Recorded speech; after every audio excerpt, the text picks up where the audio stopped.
Litre petrol diesel पर हुकूमती tax और लेवी जो है वो कितनी वसूल की जा रही है, क्योंकि ज़ाहिर है जो इंटरनेशनली हालात हैं उसके तनाजुर में पाकिस्तान ने ये फैसला किया है कि अब रोज़ाना की बुनियाद पे कीमतों का तयन होगा। लेकिन हुकूमत जो ये टैक्सेस आवाम से ले रही है, क्या उसमें कमी बेशी करके थोड़ा बहुत रिलीफ आवाम को नहीं दिया जा सकता? बल्कि बहुत सारे लोग तो ये चाहते हैं कि उसे ज़ीरो कर दिया जाए।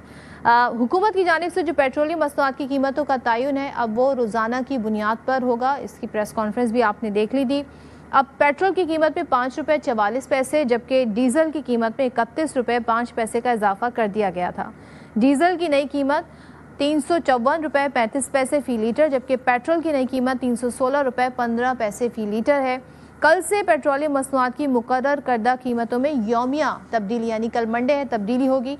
और दस्तावेज़ात ही बताती हैं 1 लीटर पेट्रोल पर मजमूई तौर पर 124 रुपये 73 पैसे जबकि 1 लीटर हाई स्पीड डीजल पर 112 रुपये 65 पैसे लेवी टैक्स और मार्जिन वसूल किए जा रहे हैं।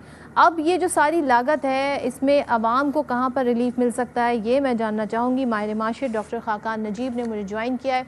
Thank you so much doctor Khaqan साहब। सबसे पहले तो बताइएगा, जो खास तौर पर मैं यहाँ मेंशन करना भूल गई, जो पेट्रोल की कीमतों का यौमिया तयन है उसे मुस्तरद कर दिया है पेट्रोल पंप मालिकान ने, और वो इस सिस्टम को, इस फार्मूले को समझना भी चाह रहे हैं। कह रहे हैं बहुत जल्दबाजी में ये फैसला हुआ है और अगर हुकूमत नहीं सुनेगी तो फिर वो दमादम मस कलंदर की उन्होंने धमकी दे दी है।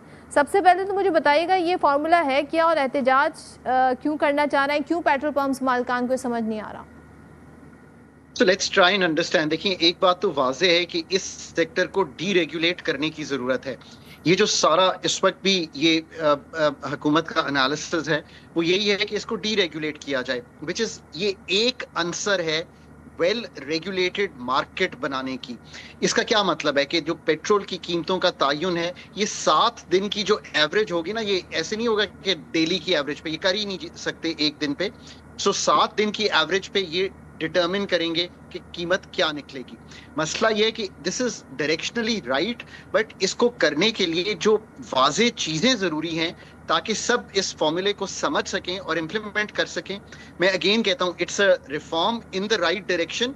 ये अलोन कोई चीज तब्दील नहीं करेगा, बट ये डायरेक्शनली राइट है, बट डन इन अ वे कि लोग समझ नहीं पा रहे, और स्पेशली ओएमसीज हैं, ओकैक है, ये जितनी भी बॉडीज हैं उनको इनको साथ लेकर चलना पड़ेगा।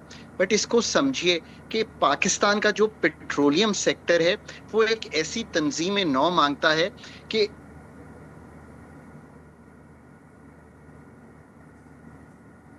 जी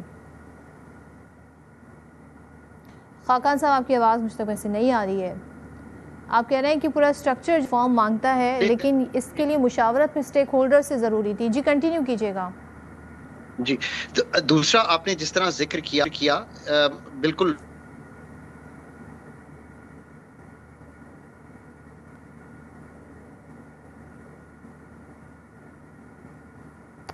खाकान साहब आपको रिकनेक्ट करते हैं। जानना चाहेंगे क्योंकि पेट्रोल और डीजल की कीमतों का जो यौमिया तयन, जिसे आप कह रहे हैं कि यौमिया कर ही नहीं सकते, ये औसत करेंगे, 7 दिन की औसत निकालेंगे, एवरेज निकालेंगे और फिर ये इसका तयन होगा। जी खाकान साहब, अब आप कंटिन्यू कीजिएगा। जी, मैं हमेशा ये समझाने की कोशिश करता हूँ कि ये एक जो भी कोई चीज है ये मैजिक बुलेट नहीं होती। पूरा डीरेगुलेशन का प्रोसेस यह है कि ये ओगरा क्यों तय करे। OGRA itself needs to be a, जिससे कहते हैं ना, प्रोफेशनल रेगुलेटर। सो आपको पाकिस्तान में पहले तो रेगुलेटरी रिफॉर्म्स करने पड़ेंगे। मसला तो इस तरह है ना कि एक पंप दूसरा पंप, इन सब की कीमतें अपनी हो।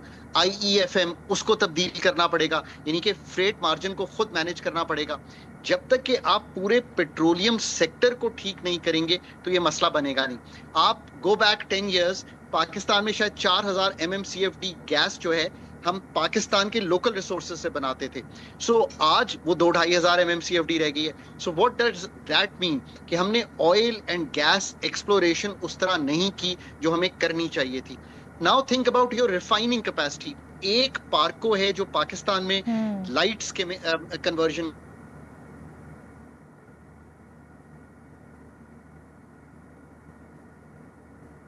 को पता चलेगा कि ये तो सारी पुरानी हाइड्रो स्किमिंग करती है, आपको इसको अपग्रेड करना पड़े।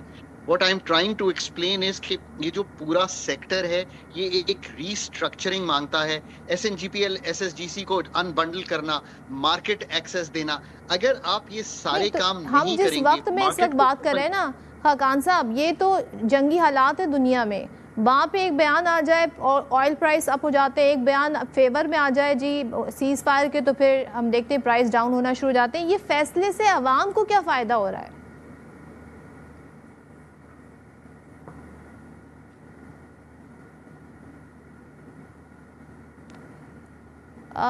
जी खाकान साहब की आवाज़ मुझे नहीं आ रही। खाकान रिकनेक्ट करते हैं। बात करने की मैं जानना चाहूँगी कि ठीक है रिफॉर्म्स होने बहुत ज़रूरी हैं, लेकिन रिफॉर्म का ये टाइम है क्योंकि एक लॉन्ग टर्म प्लानिंग में तो ये बात समझ आती है। खाकान साहब ये रिफॉर्म की तरफ आपने कहा एक राइट डायरेक्शन है, लेकिन इसका एक सिस्टम पूरा होना चाहिए था। मगर जिस वक्त में ये फैसला किया गया है, इससे फ़ायदा होगा या मज़ीद एक क्योटिक सूरत हाल होगी? आवाम को क्या फ़ायदा होगा?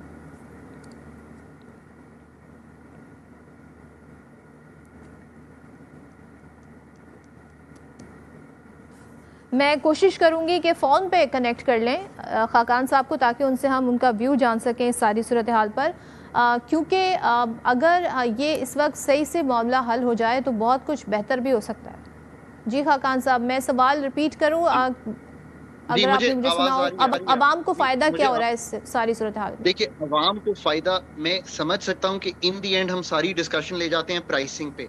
डिस्कशन एक्चुअली ये होनी चाहिए कि हम वेल रेगुलेटेड मार्केट कैसे बनाएंगे, हम इंडिजिनस प्रोडक्शन कैसे करेंगे, हम अपने ये जो टैक्सेस लेवी है जिसको आप चलें इस पे सोचिए कि इसको कैसे एक ऐसा ये टैक्स है जो कि पाकिस्तान में अमीर और गरीब एक ही लेवल पे दे रहा है, क्या हम इस इनडायरेक्ट टैक्स से जो कि अनफेयर है इसको कम कैसे करेंगे। लास्ट ईयर हमने लिखा था कि 1468 अरब रुपया कलेक्ट करेंगे, इस साल हम 1677 अरब रुपया कलेक्ट करने जा रहे हैं बजट में। सो अगर आप अनदर 200 बिलियन ऐड कर रहे हैं एट अ टाइम जब प्राइसेस भी राइज कर रही हैं, so probably we need to have a discussion with the IMF।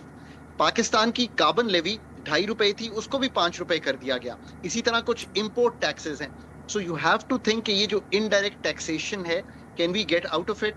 But I'll come back to the face. Market liberalization, Pakistan की रिफाइनरीज का अपग्रेड, पाकिस्तान की रेगुलेटरी अफेयर्स को ठीक करना, ओपन एक्सेस देना, जब तक आप ये सारे रिफॉर्म इसके साथ नहीं करेंगे ना, तो आप कभी भी इस सिंगल प्राइस रिफॉर्म जिसमें डीरेगुलेशन की तरफ आप गए हैं, उसका बेनिफिट जो लोगों को आना चाहिए वो नहीं आ सकेगा। That is the main. The other thing is कि इसकी बहुत अच्छी स्टेक होल्डर कंसल्टेशन होनी चाहिए, और इस पे खाली ये नहीं कि हम इसको अनाउंस करें, इस पे वो पर्चे कि इसका मैकेनिज्म क्या होगा, इसकी मॉनिटरिंग क्या होगी, और ये किस तरह, जैसे मैंने एक्सप्लेन किया कि अगर आप वाकई 6-7 दिन की एवरेज ले रहे हैं तो वो कैसे ली जाएगी। हम सिंगापुर प्लैट्स पे हैं, ये भी कोई ज़रूरी नहीं कि हम सिंगापुर प्लैट्स पे ही रहें जिस पे प्राइस बनती है, क्या हम उसको तब्दील करने जा रहे हैं? फिर क्या पेशावर और कराची की इस केस में प्राइस एक रह जाएगी? शायद नहीं रह जाएगी, बिकॉज इनलैंड फ्रेट मार्जिन को हम इक्वलाइज कर रहे हैं, हमें इस चीज से भी निकलना पड़ेगा। डीलर मार्जिन में एक कंपटीशन आएगा। What I have tried to explain is कि ये एक बहुत तफसीली तंजीम नौ मांगता है ये सेक्टर। डायरेक्शनली आप डीरेगुलेशन की तरफ जा रहे हैं, बट सिंगल प्राइस रिफॉर्म से जिसको आप डेली करना शुरू करें, वो भी आप सही कह रही हैं एट अ टाइम जब प्राइसेस बहुत वॉलेटाइल हैं, तो शायद हम वो जिसे कहते हैं बेनिफिट जो लोग मांग रहे हैं शायद ना दे सकें। Thank you so much.